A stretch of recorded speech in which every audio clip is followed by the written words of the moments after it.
Okay, everybody, welcome to Ending the Stigma, A Path to Recovery. I am Fred Carroll, and that is Scott H. Silverman. You like that? You like when I'm tired and I'm not as energetic, I lose I gotta pump up for this. I gotta remember this all matters. This everything we do matters. So I need to put a smile on my face and fight through this. What do you think? Well, to be honest, Fred, I don't believe you, but that's okay. I mean, maybe an energy drink might help.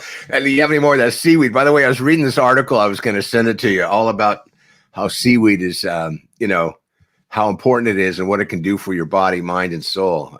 Remembering watching you eat like 7 pounds of it a couple of weeks ago, and we were doing an hour show. So no, I think it's yeah, you're where you're at. You got a storm where you're going. You told me, and before we went on the air here, and weather's tough. That'll take a little bit of wind out of your sails, but glad we're here this week. And so how's your week been so far?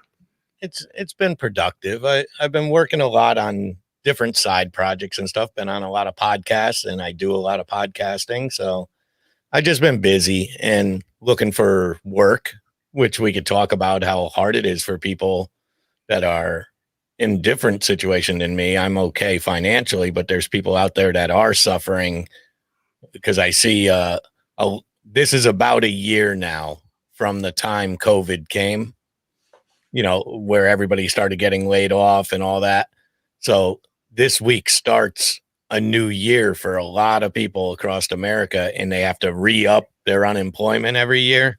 Mm-hmm. And some states just don't have it, and the money they're getting is dropping, even though I believe that bill that was signed in said nobody's unemployment could drop by more than $25 per week.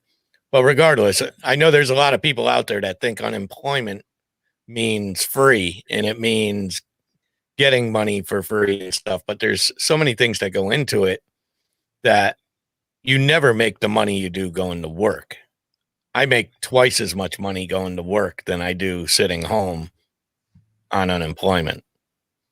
Well, and unemployment historically, when you think about it, let's just say you made $1,000 a month, which is ridiculously low for almost everybody. It's so below the poverty line, and your unemployment covers 60% of that. Well, if you were barely making ends meet at 1,000, there's no way you're going to make the ends meet. You have at 600 a month. So instead of running out of money, week 3.5, you're now running out of money the second week of the month. And you've got to, if you assuming you have a shelter and you have a roof over your head and you have food coming in and you're paying bills. I mean, San Diego, California, we just hit $4.25 a gallon for gas. And, public transportation here is just, we have it, but it's really restricted. And it's difficult becoming, thrust of the public highway. The public highway, transportation highway, you have to have a car or access to a car. And, we're just, but I think the job rate, the numbers came from at least DC that everything was better than it's been, or more people have gotten jobs in the last, to your point, things are opening up again. And June 15th, still the date for California. We have a population here is 40 million. So hopefully those, 30% lost their jobs. But that's 12 million people for a state our size. That's a lot of people out of work. And the people they worked for, some are coming back. The stimulus money, I know, is probably saved a lot of people, but it came so late. And I know unemployment's going to be extended. So I'm hopeful that, we'll build back slowly, but it's going to take a long time. And, there's still restrictions on, social distancing for restaurants, and until they can get back to capacity. We'll see. Our summer's coming here, and summer's a busy time. And we're a destination city, but we don't have the conferences like we used to, and people are just started to book now. So there's optimism, but it's going to take a little while to recover. Yeah, it definitely is, and you just got to stay positive. I guess I know that's a cliche to say, and it's not easy because the bills keep coming in, no matter what. The bills keep coming in, so.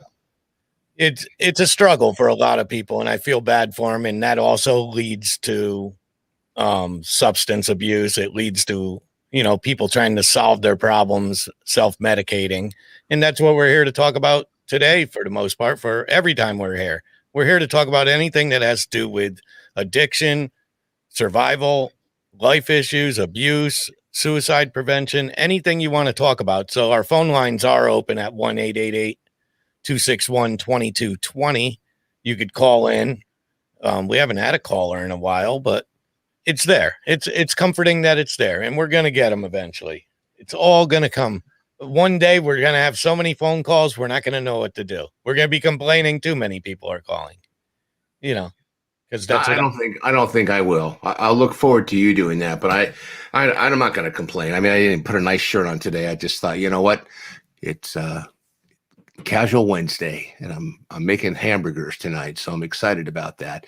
That's kind of what, when you're in quarantine, like I've been. But I've been walking, by the way, and I've lost a couple pounds. I'm sure you can't see it in my face, and I was on an interview yesterday with this television station in Detroit. I didn't tell you this part of it, but the segment that came on before I was there, they were all talking about, how people are dressing today.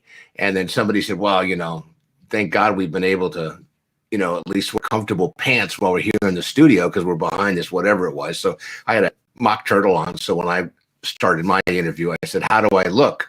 They were talking about age appropriate clothing. I said, but don't worry, my pants are very comfortable, and there's enough elastic in there to probably, walk 3 dogs, which I have if I have to tie it knots. So that was just kind of funny talking about. Actually, this Saturday is the National Drug Take Back Day. The DEA and the Department of Justice, twice a year, they have this campaign where people can actually take any medication they have in their home, put it in a bag, and if you look it up, it's DEA.gov, and go to their website, and you can find a place to take your medication, unused and unsafe medication, meaning stuff you don't use, stuff you don't need, stuff that might be old that you just don't know which way to go with it, because you can't put it down the toilet, and you certainly don't want to put it in the landfill. So the DEA does this twice a year. I wish they did it every day, but it's a way to get rid of, the medication in your home. So that was a question just zipped by. Did you catch that question? Well, it was, he was just making a point that financial issues like we are seeing nationally are a huge driver for addiction, mental health, and potential homelessness. And I think the bill protects some things, but I'm not against the landlords either. These people have bills to pay too, and they bought their homes and invested in themselves, in their future, and become renters. Not that they're all good and stuff, and they shouldn't be throwing people out in the street, but I feel for them. There's got to be some financial constraints on their end too. You know what? I've never heard through this whole, pandemic, because I know that, people have gotten rent relief, they've stopped evictions. I haven't heard, and I'm assuming they must have worked with their banks, because if you have a mortgage that's X, and you cover, maybe 120% of it, maybe 80% of it, and you have to feed the mortgage, and half of your renters can't pay rent. What happens to the difference, the delta there? I don't know. I assume the landlords had the opportunity to go back and negotiate with their lenders, but I don't know if there was landlord relief. I don't remember hearing much about that, but I do know that landlords here, apartment complexes, 50, 60 units in lower income areas, restaurants close, or they just couldn't serve food. Half the people living in the lower income or moderate income housing, there's no other income. It's not like they can go pick up a job somewhere else. And so I don't know what happened to those landlords. I'm assuming banks don't want the inventory. So but foreclosures, I think we're going to see a whole new world in the next 6-9 months, what happens, because as a landlord, you're absolutely right. You lose a piece of property, your credit's destroyed, and somebody else is going to come up, buy it under discount, and turn around and probably raise all the rents of the current residents, and the residents may have to move, assuming they've just been hanging on with their fingernails, especially in a housing market like ours. I mean, there's no more new inventory, so prices are going up on homes, rent's going up because vacancy is low, and it's it's not inexpensive to live in California at any level. Oh yeah, I believe that. I've seen some of the prices. You're very similar to the Connecticut. Yeah, probably. Pricing. We get hit with a lot because of New York City. New York City drives our prices up, and it is a nice place to live. I'm not going to lie. It's considering we do complain a lot. I think everybody complains about where they live because that's what they know. But when you Mhm. look at other areas around, you realize that you've got it pretty good. It's not. It's a good state. They take care of their own and they're maintaining. We do have a high crime rate areas like all states do, but we're not that big. I think you could fit Connecticut into California probably, I don't know, 30 times. Well, we have 40 million people here, so it gives you an idea. That's what, almost 15% of the total population in this country. So it's pretty, we're pretty, I think, I'm sure the biggest. So, and obviously we have a ton of San Diego, we have a ton of military people. So there's a lot of military housing was built over the years, but 3.3 million people. It's a pretty good sized population now. So speaking of different parts of the country, let's talk about, I want to talk about it anyway. The outcome of the trial yesterday, I think it was watching, not with bated breath, but just watching the trial the last couple of weeks and how, the jury came back after, 10 hours and 3 counts of guilty for, the officer that was involved with, George Floyd's death. I was pretty pleased personally that the outcome, I feel bad for everybody, clearly. And, the officer, just watching his face when the sentencing was going on, I'm sure in his mind, he's probably thinking, hey, I did everything I was told to do and trained to do. But, the loss that goes on with that. But I'm hopeful that the catastrophic event could be a springboard for a lot of good. And, what was it, the quote that they shared about his daughter saying, my dad's going to change the world. I think that was the quote, something like that. And, through that horrific event, I'm sure we're going to see some major changes. And, then, of course, it's interesting watching the two different parties, what the one side of the aisle saying about it, what the other side of the aisle saying about it. And people keep saying, oh, we have to do something. Well, do it. But, at the end of the day, as you know, Fred, there's probably, the number is something like 335 million weapons still sitting out there. So even if you stop selling them, and I don't even want to get into the gun issue. I want to stay on the human side, because you started with, what's going on in our world today. And what was it, in the last 30 days, there's been 45 mass shootings through last Sunday, 45 mass shootings in 30 days. So, I don't know what to say. I mean, I feel lucky here, maybe, but we've had in our own community probably 3 shootings, and just it's scary watching it. But that kind of goes on normally. But the level of accelerated mass shootings, it's scary, because that's just people who, I think we talked about this last week, how and what it takes for someone to pick up a weapon and go into an environment and just eliminate people. It just baffles me, and I've been in the behavioral health world for a long time. What has to happen, or what happens to somebody that they're able to go do something like that, and I don't know if we're ever going to know, and when they catch these people, or they survive or don't take their own life, it seems like we never hear of the story, and I don't know if they're keeping that, kind of like what you were talking about last week about how the information, the truth doesn't always get out. It's like someone's trying to protect us, or, it's getting filtered by some group. I don't know. Well, I think in a strange way, they're realizing that this is a mental health issue. So people, they see that, but I think that may also be why we don't get the news we desire, because it's a health issue. It falls into the HIPAA prohibit stuff where they can't release somebody's health records. It might be a positive on top of a negative, that they're actually recognizing. Let's hope that's the reason, is they're diagnosing these people as mentally unstable and moving forward with it from there. And then they leave us in the dark. But back to your point about 45 mass shootings, I wonder what they define as a mass shooting. Was what happened in my neighborhood a mass shooting, even though nobody was killed? Does somebody have to be killed for it to be a mass shooting? I believe so. Yeah. Multiple persons expire from the event itself as a mass shooting. Correct. Because technically your neighborhood, unfortunately, doesn't meet the minimum threshold criteria. It sounds like, Fred, which is interesting, unless something happened after that, event that they counted other people. But I think I don't know if that's the true definition, but I think it's something to that effect where, a person takes a gun and actually shoots at people and hits them and people expire. That's what I would define as a mass shooting. I may be wrong about that. Yeah, it's interesting that the news cycle around here, Mm-hmm. it has completely disappeared. Nobody's talking about it. And of course, living here, that's a good thing to a point. Mm-hmm.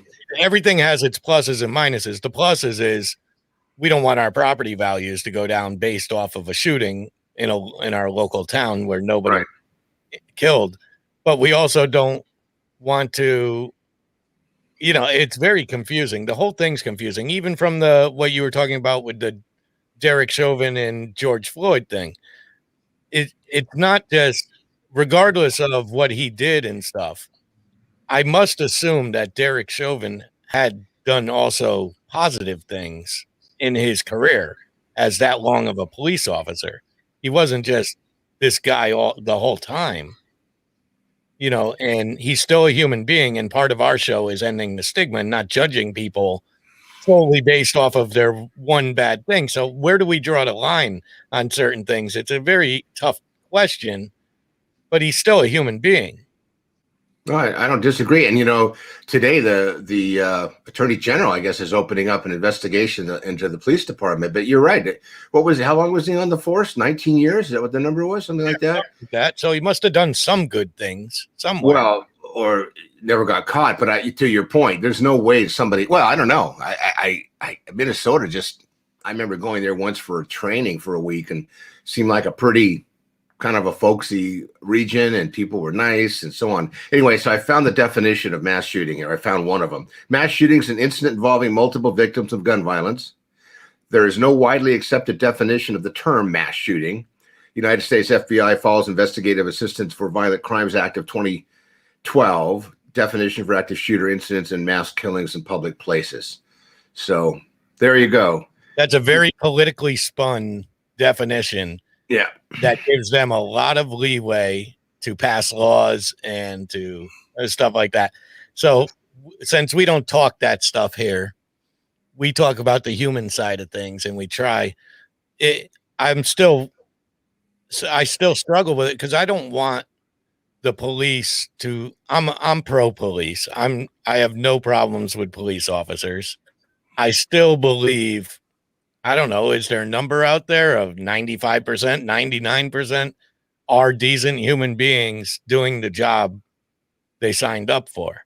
Is this an instance of the 1%, the 5%, whatever the number is, ruining it for the rest of them and in turn endangering the rest of them? So it's a very tough thing. I don't know if I'd want to be a cop right now.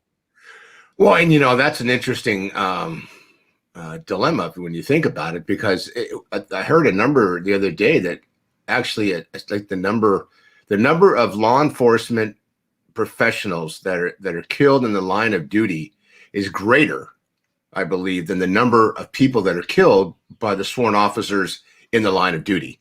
So because of who they are, because they walk around with a uniform and a badge and people can see them, they're technically targets, if you will, for people that are unhappy with or don't care for, and I know they talked about, changing the way we do policing. I can't see where that's going to be a bad thing, and accelerating and improving training and dealing with the level of efficacy. We have a group here in San Diego, and I know there's something similar to it across the country. It's called PERT. It's the Psychiatric Emergency Response Team. And what they are is a sworn officer, law enforcement officer, with a trained clinician. And the clinician is trained, with just a higher level of skill set to deal with, highly sensitive situations. So when there's a call that goes out for somebody who is acting out or inappropriately or is just over the top or potentially under the influence, they don't just go with a sworn officer. They go with somebody who can help potentially talk that person down, make an evaluation, and hopefully to help diffuse the situation and then get that person transported to the appropriate level of care rather than going right to jail, if you will, because they're having some sort of an episode that is out of control. And technically, the way the law enforcement's trained is, you look at your risk and you have to assess. And if somebody's a risk to themselves or others, they're handcuffed, detained. And, we used to have those places that I can't remember which president got rid of them, where people would go that have mental health issues. We don't have that right now. We have county mental health, short-term, assessment, maybe medicate to stabilize, and then they're technically free to go unless there's something else going on. But the maximum hold date's only 3 days. So, and this young kid the other day that shot somebody, we bought those guns evidently a week before the horrible event, and he was in the system. He was flagged already. So, it's like the FBI, said, well, whoops. I mean, it's like, what? Yeah. So there's an example, as sophisticated as we're supposed to be, and we're talking about, changing legislation. Well, I don't think legislation would have changed that. The legislation was in place already, but he still found a way to get a gun, and evidently it was from a licensed dealer. I mean, I don't have all the facts, so I'm not making judgments here or taking a political position. I'm just saying we've got to make it easier for people who are suffering to get access to help and support and to treatment. Yeah, it benefits us. It benefits us to have sane, stable people surrounding us in public. It just benefits everything. It bleeds right down to your property values, to the area you live in. Everything is safer. Safe is always the best option. Now, the system's broken somewhere, obviously, and I don't know if that's, like I said, we don't have the facts. I don't know if those are national laws when it's over state lines, or they're state laws, because I know Chicago always comes up famously as having tough gun laws, but yet they have all these shootings. Well, they have tough gun laws. The problem is the state next to them doesn't have tough gun laws. So they just travel to Indiana, buy the gun, and then go back to Chicago. Yeah. You can't. I think you're right. Some congressperson was just saying this, that we need to standardize on a federal, basis or some platform where the laws are the same. Because you're absolutely right. I mean, we're in California. You can go to Arizona. I mean, it's a 6-hour drive and pick up just about anything you want. Now, if you get caught transporting it back here, it's a federal crime. But you're right, it is accessible. And again, you heard me say it, 300+ million, and it was, I can't remember the congresswoman who was shot, her husband's she survived, and he was an astronaut, or his brother was. Gabby something. Yeah, right. He is the one that said, there's hundreds of millions of weapons in people's hands, in homes and safes and, safe harbors, and, the survivalists have lots of weapons. So it's more than just, in my opinion, we just have to find ways and to provide the support. That's my perspective. Leave it up to the people who think they're smarter than everybody else to deal with the amendments and the laws and things of that nature. And you look at some parts of the other parts of the world where there's I think it's the UK, that law enforcement doesn't in many cases carry what they probably do now, but they didn't used to, and they didn't. No one seems to have the violence globally that we have, and I don't know what that's about. And by the way, America is the largest consumer of mood altering substances in any other part of the world, and we're the biggest part of the world that the manufacturers and distributors shoot to and ship to, because we're the biggest consumer. Yeah, it doesn't happen in other parts of the world. It's not going to be an easy solution, and it's not going to be a perfect solution. You're never going to end it all. You can't. All you can do is lower the numbers and hope everything, as me and you expire and leave this earth, that it just keeps getting better and better with generation after generation. And eventually, I don't know if me and you are going to see it, but we're going to see some, strength in numbers, at least, hopefully. Yeah. So I think we're going to start wrapping this up, Scott, but we could mention the Demi Lovato thing if you want to, real quick, only because I have an opinion on it. That is, well, if it has anything to do with yogurt, I want to hear about it. So she goes into a yogurt place and she goes into a yogurt place and is triggered. Now, it's not about I understand what being triggered is and how it does affect people. Where did this happen, Fred? In LA. In LA, okay. So I'm stuck now in this Demi Lovato world where I spend half the time saying, I wish she'd just keep that to herself. And then the other half, I'm celebrating her bravado to open up her mouth. So I don't know where to draw the line. And I don't know if it's because she's famous, it's hurting her. Mm-hmm. It's kind of the same thing that hurts who's that girl that does the climate control, that young girl who's like 17 years old and she's screaming about the climate and stuff. I can't think of her name. She's from Sweden or something like that. Yeah. But wait, let me stop you here. Hang on.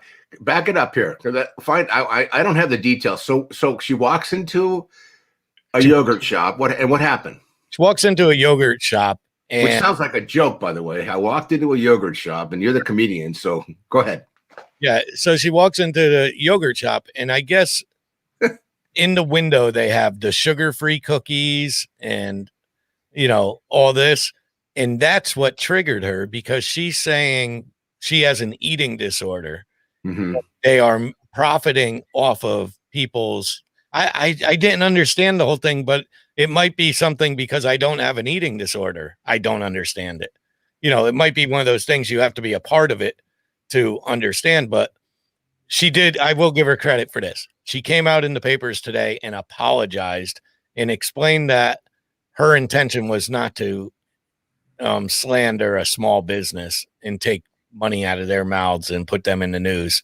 She just wanted to guide the vision. So maybe she's somebody that, first of all, we know she's popular with the young kids, which is always good. So they listen to her. Maybe she needs some training to become a better speaker and to use her words correctly, so she could get her point across without because she makes a good point.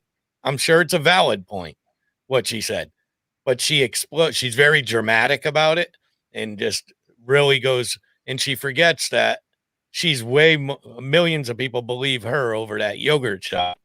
And the yogurt even explained, those are for people that are diabetic. Those are for people that are this. And she was like, well, you got to put that on there because you make it sound like it's an eating issue and people shouldn't be eating sugar stuff. But it was crazy. It's crazy town, with the description. So maybe she needs to polish up her public speaking. Well, or just know. I mean, I'm sure she knows what the size of her platform is. I'm sure her experts count every day for her and tell her how many fans she has. And look, LA is kind of an interesting place in its own right. 7 million people, packed into a small area. And you think about it, because I think I know where she's going with this, because I can remember, back in the day when I first got sober, all of a sudden an alcohol commercial was like my best friend. And you remember Budweiser and Coors and all the big beer companies. I mean, their consumer was a major watcher of TV, and that's where they build their awareness campaigns. And it's just like the opioid situation. The OxyContin was sold to the consumer on such a high volume level because everyone said it was the greatest thing you could ever take for pain. So it seems like we tend to do things, and then after the horribleness, we finally study it again and find out that it actually has a negative outcome. It's kind of like, homelessness. I've got this thing coming out in the next week that I did, and I know I'm going to I think I'm going to irritate and upset some people, but I'm not sure I will, but I might. And it's just horrible to see that we don't talk much about homelessness on this show, and we will soon, maybe after this thing comes out and I start to get physically threatened when I move around the community. But I really slammed our mayor, and I called him by name, and I said, we had 3 people killed with a guy who was impaired. I don't know if I'd shared this story with you months ago when the rain was out, because all these folks were camping underneath the bridge because it was raining. It doesn't rain very often in San Diego. So somebody was driving, they were impaired, and they hit this encampment, and they killed 3 people. Yeah, I know, because I rant I had a couple of weeks ago, I mentioned this. I'm going to say it again, though. And the mayor has a little mini press conference that day at that site, and says, we need to do something. Right. It's like, what? And you know, and I hear the politicians, they all say that we need to do something. I mean, what does that even mean? I mean, if their jobs were on the line because they didn't do something, they would probably do something. But it's almost like, you know, these public officials who are voted into office, once they get there, you know, they don't execute. I mean, I don't want to make that sound unfair, but it just seems it's like everyone's looking for someone to fix something, you know. And just this week, in a place called Oceanside in San Diego, they did the same thing. They moved the homeless out. They noticed it was going to happen, but they didn't tell anybody because they wanted to make sure that people didn't come in to get these free vouchers. They were telling everybody that, look, if you pack up your stuff, we'll give you a hotel room for a month. And we'll help you with this, and we'll help you create a sustainable lifestyle. Really, in a month? Yeah. Some of us need years to do that. And then the city of Oceanside comes in and puts these big 15, 20-pound rocks, stacks them up with the idea that once the vouchers have expired and people leave the hotel, they can't go back and camp out on that particular boulevard. Well, 2 nights ago, the homeless advocates start picking up the rocks and moving them. Yeah, so it's just chaos on chaos. Hey, it's amazing. It's amazing. And you know, in LA, the judge yesterday, I guess, just said, and then I'll let you go, Fred. In Los Angeles, the judge said all the people who are living in Skid Row, and I think the number is something like 25,000 or more in this like 30-block area, downtown Los Angeles. The city must provide shelter for everybody. And I can see the mayor and all his people going, we've been trying for years to put the homeless somewhere. Just because a judge tells us we have to do something, what are we going to do? Right. There's definitely, you know, it's like everything else we talked about today, where it's never going to end completely, but we could lessen the numbers. And I think it starts with shows like ours and other people like us that have at least some compassion towards the problem, finding a solution that benefits all or benefits most, I guess, work in numbers. So, but I did want to say, this is how you know you're about to make it. Look at this text that we got. Want to become famous? Buy some followers and viewers. So we're being, you know, you've made it in this world when clickbait starts popping up under your YouTube channel. So that's a good thing for us. I don't even know. What does that mean, Fred? These are these are bots. Oh. These are bots that are just, we've got 3 of them. Here's another one. Okay. Where it's so people are hearing us and seeing us and they're thinking, oh my God, where has Fred kept those million followers? Right. And you can easily say, you know, they're pretty much, you know, they're over at the coffee shop around the corner. We don't let them in the studio.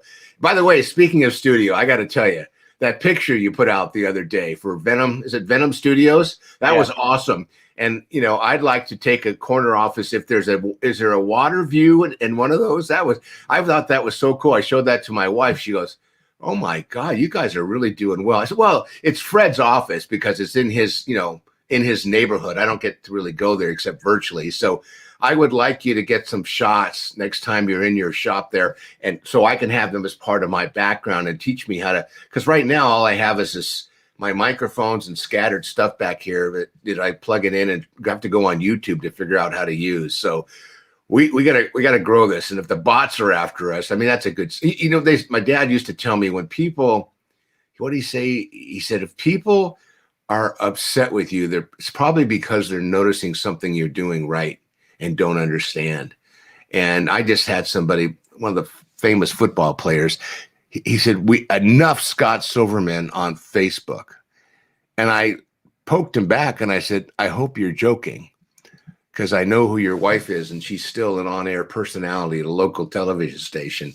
And I'm friends with her on Facebook as well, and I am with you, obviously, because if you don't like me, just unfriend me, for God's sake. So I think we're on to something, Fred. I'm Yeah. irritating, people in a way that I never thought I could, and I'm pretty good at irritating And people.